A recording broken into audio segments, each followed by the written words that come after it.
What secrets did Ann-Margret carry behind her dazzling smile and decades in Hollywood? At 84, the legendary actress finally named the 5 actors she hated most. From dangerous encounters to betrayals hidden behind the glamour, her revelations pull back the curtain on a darker side of fame that audiences never saw. Stay with us as we uncover the shocking truths behind Ann-Margret's confessions. The silence she carried.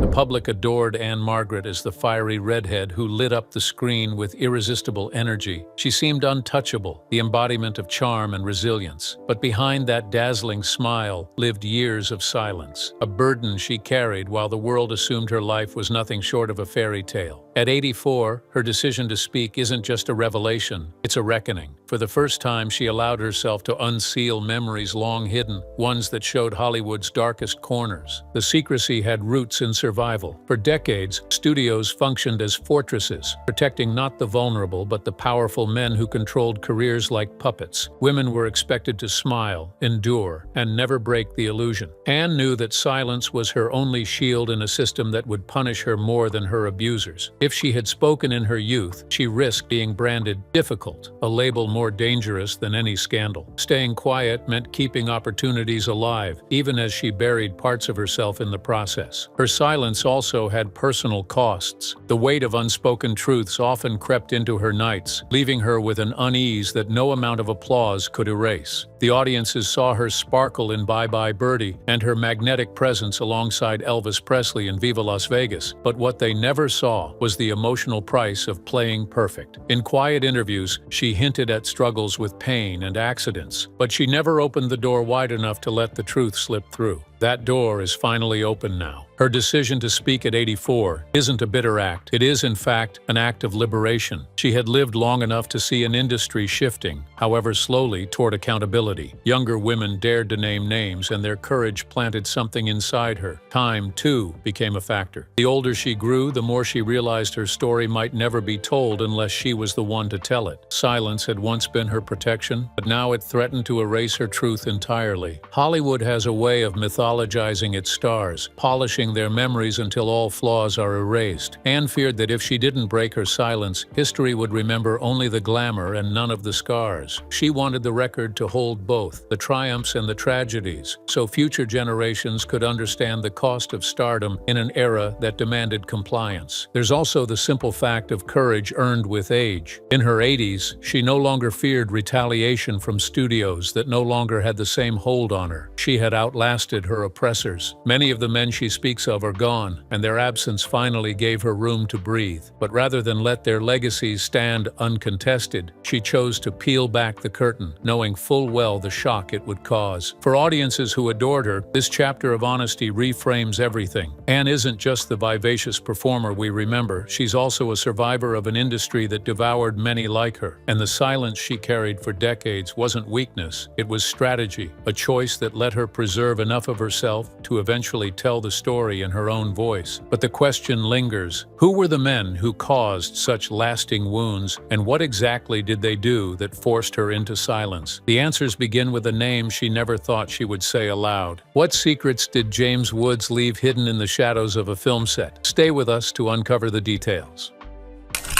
James Woods.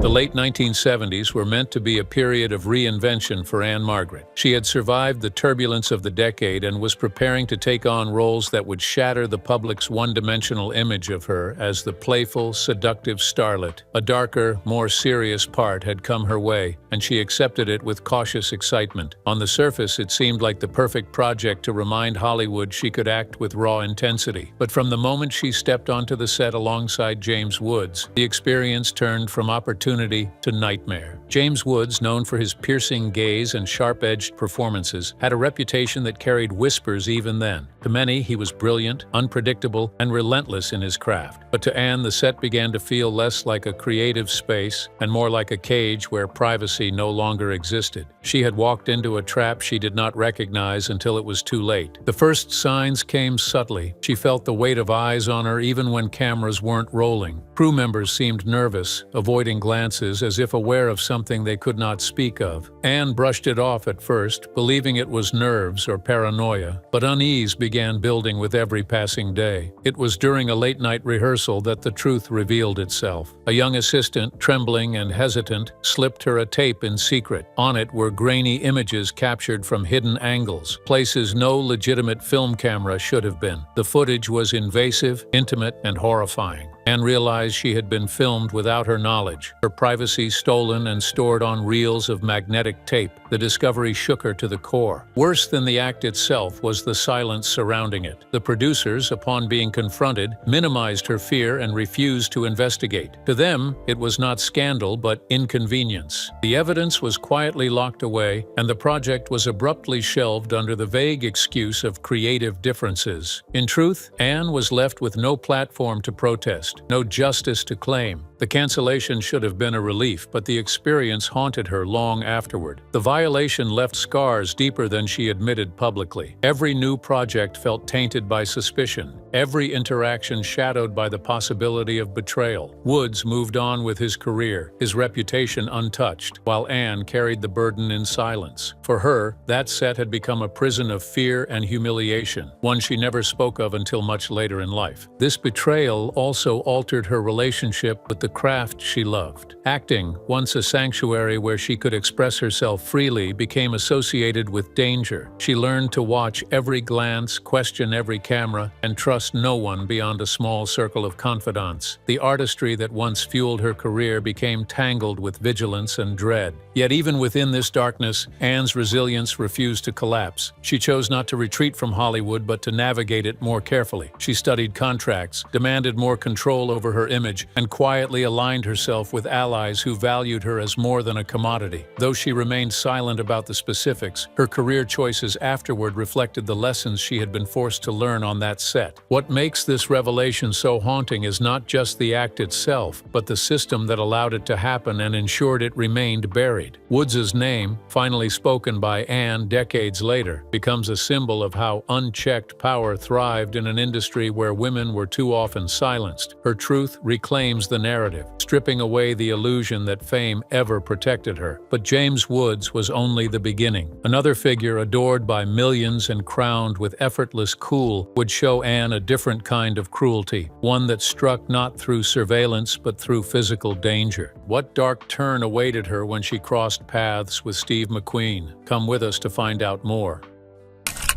Steve McQueen.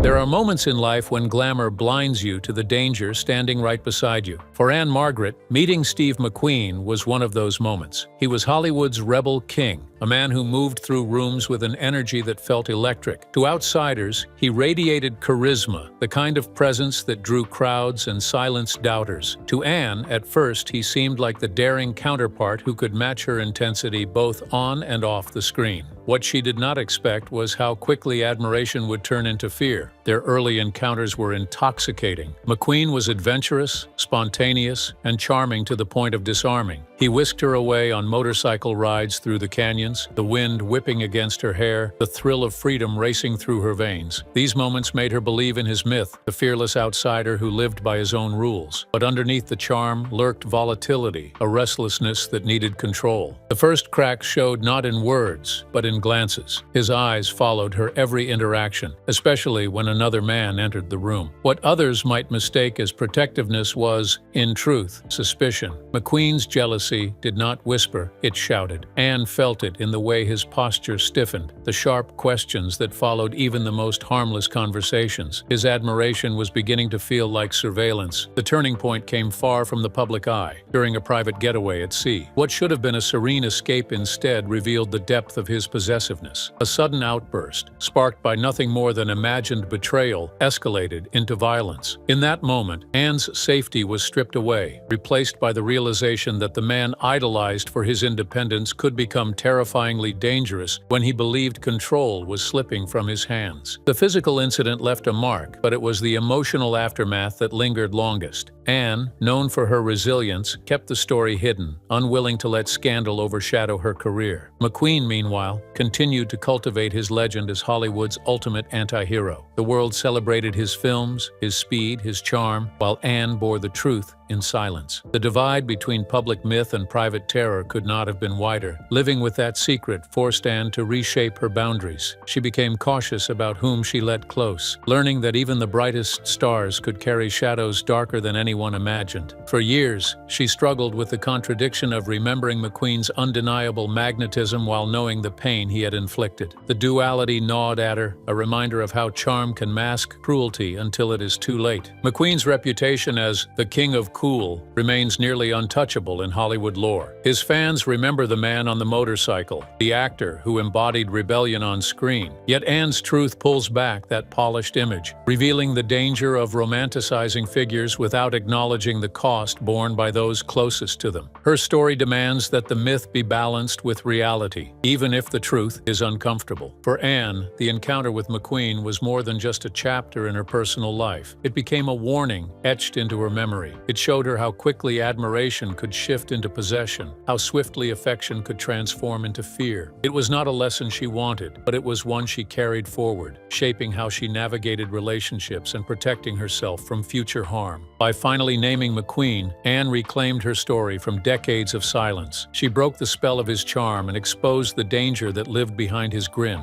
Yet he was not the only icon whose shadow followed her. Another star, older and far more powerful, wielded influence like a weapon. His charm was velvet, but his control was ruthless. What hidden pain did Frank Sinatra leave etched into Ann-Margret's past? Stay here as we reveal everything. Frank Sinatra.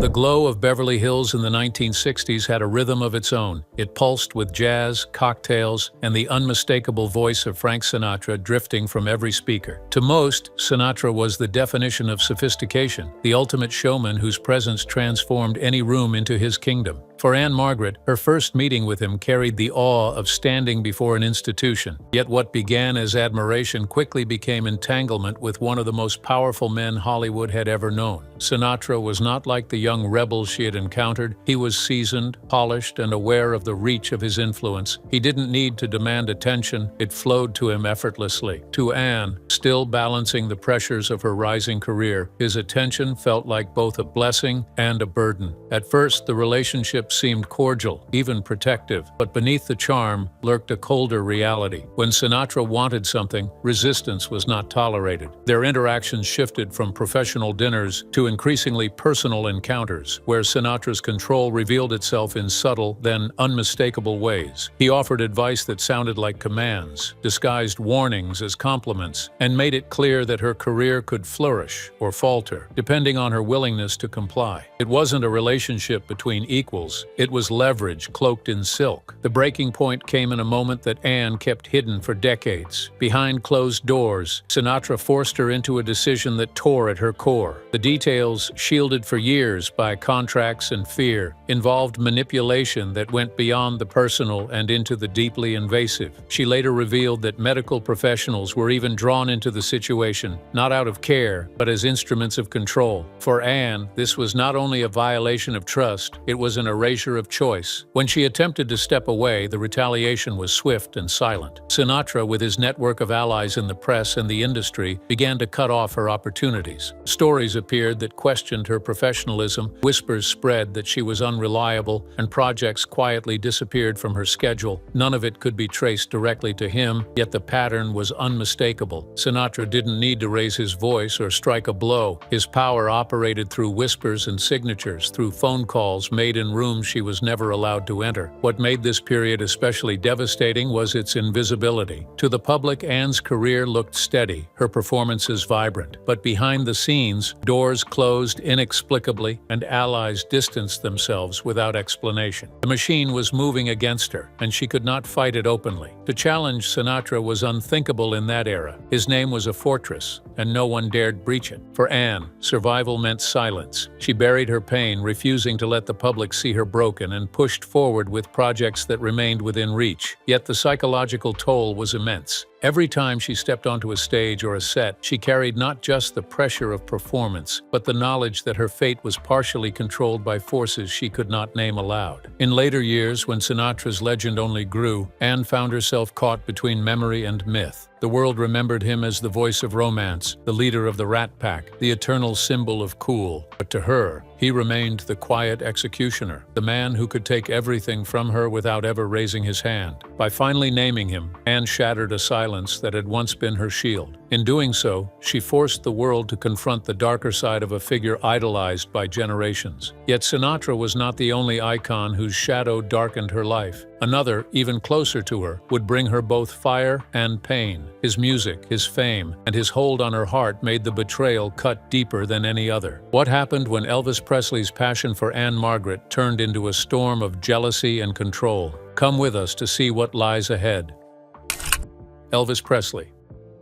The set of Viva Las Vegas in 1963 was a carnival of energy. Lights blazed, cameras rolled, and at the center of it all stood two dazzling figures, Ann-Margret and Elvis Presley. Their chemistry wasn't manufactured. It leapt off the screen, sparking headlines that branded them Hollywood's golden pair. To audiences, it looked like a perfect match of passion and playfulness. Behind the curtain, however, the romance burned hotter, darker, and more dangerously than anyone imagined. Elvis was not merely a co-star. He was the king of rock and roll, a man adored by millions and shielded by an entourage that maintained his aura of invincibility. For Ann, being drawn into his orbit was intoxicating. He courted her with grand gestures, lavish dinners, private serenades, and spontaneous adventures that felt like scenes from a dream. At first, his attention made her feel cherished in a way few others could provide. But dreams, as she would learn, can shift into nightmares with alarming speed. Possessiveness revealed itself in subtle ways. Elvis demanded her time, grew restless when she spoke to others, and pressed for constant proof of loyalty. Small disagreements quickly flared into confrontations where charm gave way to temper. Ann noticed that his need for control was less about love and more about power. His jealousy was not flattering. It was suffocating. One incident on set became a turning point. During filming, tensions boiled over, and Elvis, in a moment of fury, shoved her in view of stunned crew members. Though quickly hushed and dismissed as a misunderstanding, the memory lingered as evidence of how fragile his composure could be. Ann carried the bruise silently, knowing that speaking out would ignite scandal that neither the studio nor Elvis's camp would allow to surface. Away from the cameras, the intensity deepened. Elvis's late-night visits sometimes shifted from affection to interrogation. He pressed her with questions, suspicious of imagined rivals, and made it clear that her world should revolve around him alone. At times, he threatened consequences not just for her career but also for her family, an intimidation that struck at her deepest vulnerabilities. To Ann, the man who sang of tenderness and devotion was becoming someone who used love as a weapon. The cost of the relationship was not only emotional but also professional. Rumors swirled in the press, some painting her as the temptress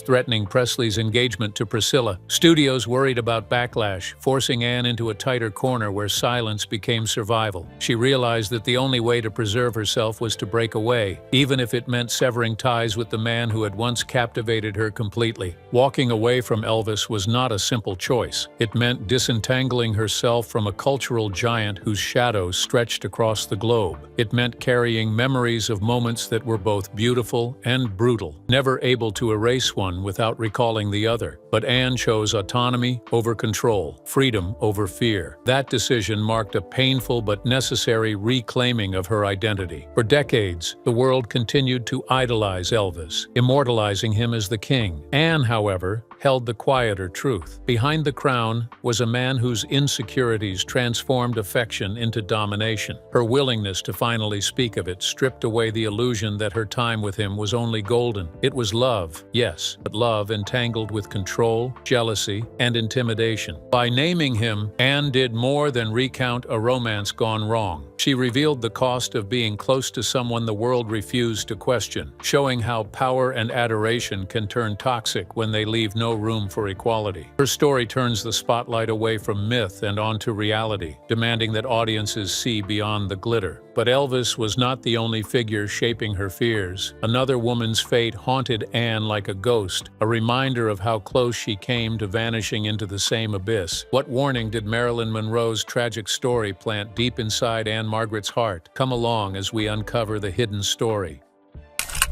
Marilyn Monroe. Every starlet in Hollywood lived under Marilyn Monroe's shadow. To the outside world, she was the dream incarnate. Blonde curls, bright lips, and a voice that made audiences believe in innocence wrapped in seduction. But for women inside the industry, Monroe represented something else, a warning that beauty and fame could consume a person until nothing remained but an image. Ann-Margret, who shared her own fiery allure, could never ignore that looming comparison. To her, Monroe's story wasn't just tragic, it was a prophecy she was determined not to fulfill. Anne had glimpsed Monroe briefly at events before her untimely death. She remembered the way rooms changed when Marilyn walked in, how conversations halted as eyes locked onto her. Yet behind the sparkle, Monroe carried fragility that no one seemed willing to protect. The studio executives demanded endless charm, critics dissected her every move, and men projected their fantasies onto her without caring for the woman beneath. Anne noticed these cracks even in passing moments, and they left a chilling impression.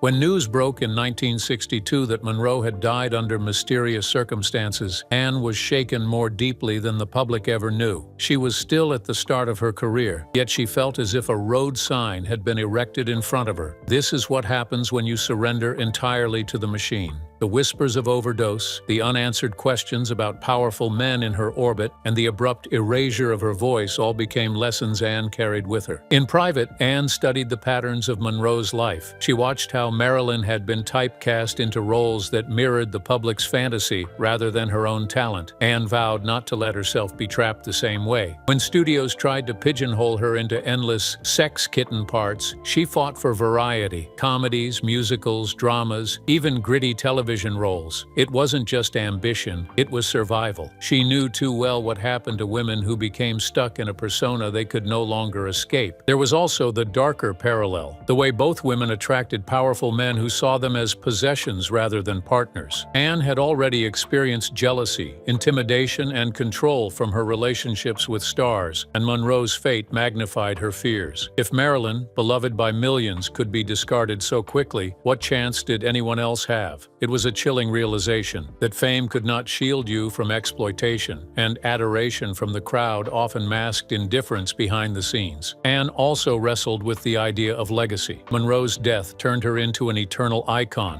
frozen at the peak of beauty. The world mourned, yet it also consumed her image endlessly, selling posters, books, and films long after her voice was silenced. Anne feared that same hollow immortality. She wanted to be remembered not just as a fantasy, but as a woman who lived, struggled, and fought to keep her identity intact. That fear pushed her to cling fiercely to survival, even if it meant enduring silence rather than risking erasure. Throughout the 1960s and 1970s, Monroe's ghost seemed to hover over Anne's choices. When offers came that felt exploitative, she remembered Marilyn. When relationships threatened to engulf her, she remembered Marilyn. The tragic image of the woman found alone in her bedroom, her life reduced to speculation and conspiracy, became the ultimate cautionary tale. By speaking openly now, Anne reframes Monroe's role in her story. She does not present herself as Marilyn's successor, nor as her opposite, but as someone who saw the danger and refused to vanish in the same way. Her survival, in many ways, is her answer to Monroe's fate. It is her way of breaking the cycle, of ensuring that her story is told in her own words rather than written by men with power. Who was the nameless man pulling strings in the dark, and why did Ann-Margret finally dare to expose him at 84? Let us tell you. The Nameless Man, and Why She Spoke at 84. Every story of betrayal Ann-Margret revealed carried a face the public recognized, but the most unsettling figure in her past was someone the spotlight never touched. He wasn't a leading man, a singer, or a household name. He was a fixer who thrived in shadows, manipulating careers with whispers and stage scandals. Unlike stars whose charisma made them untouchable, this nameless man had no fame to protect. His power came from invisibility, and that made him more dangerous than the rest. He operated in offices where contracts were signed, reputations built, and just as easily destroyed. Anne encountered him at a vulnerable crossroads, juggling her image with the need to guard her private life. He promised to steer her away from rumors and secure her future. At first, his words sounded like salvation. What Anne didn't realize was that his help came at a cost she had never agreed to pay. His tactics were insidious. He arranged photographs, sometimes doctored, sometimes sometimes taken without consent, that circulated among tabloids and insiders, planting seeds of doubt about her character. He created dossiers painting her as reckless or unstable, delivered quietly to people in power. By the time projects slipped through her fingers, she didn't always know why, but the trail led back to him. Anne remembered when a magazine prepared to release a story that could have derailed her career. Before she could respond, the article vanished. On the surface, it looked like protection. Behind the scenes, it was the nameless man reminding her that her reputation was in his hands. He could destroy her as easily as he could protect her. The fear he generated was unlike anything she had faced from actors. Stars could be dangerous, but their power was limited. This man worked like a spider weaving webs that ensnared her wherever she turned. His influence spread through editors, producers, and lawyers who trusted his word. Fighting him felt impossible because his face was rarely visible. He was not the scandal. He was the architect of it. For years, Anne lived with the consequences. Roles disappeared, scripts were pulled, and allies turned distant. His control wasn't about love or jealousy. It was about power in an industry that rewarded silence and punished defiance. What made her finally speak at 84 was not revenge, but clarity. Age stripped away fear. She no longer had to worry about being branded difficult or losing roles. Instead, she felt an obligation to younger women, to audiences who deserved the truth, and to herself. Naming Woods, McQueen, Sinatra, and Presley was shocking enough, but revealing this nameless man exposed the machinery that enabled them. Her confession reframed her legacy. Ann-Margret is no longer remembered only as the dazzling star of the 1960s and 70s, but as a woman who, even late in life, dared to confront the ghosts that nearly silenced her. By giving words to the unspeakable, she pulled back the curtain on Hollywood's carefully guarded myths. Which part of Ann-Margret's story struck you the hardest? Let us know in the comments below.